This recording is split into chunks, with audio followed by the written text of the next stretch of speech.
Father and daughter dance nina Doug Kramer at Kendrick Kramer nagpaantig sa puso ng mga netizens. Nito nga lamang Martes June 4 ay nagkaroon ng isang advance birthday celebration ang panganay na anak ng mag-asawang Cheske Garcia at Doug Kramer na si Kendra. Sa darating pangang June 25 ang ika-15th birthday nito pero maaga nga nila itong ipinagdiwang buong pamilya. Isang bongga at engranding birthday party ang inihanda nina Doug Kramer at Cheske Garcia para sa kaarawan ng kanilang anak na si Kendra.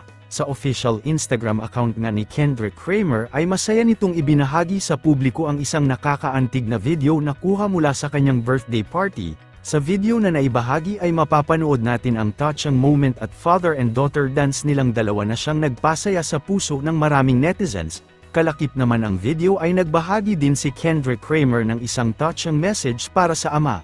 Aniya, enjoyed this dance with my dad for my early 15th birthday celebration. We did our best guys. We only put it together the night before. #father and daughter dance.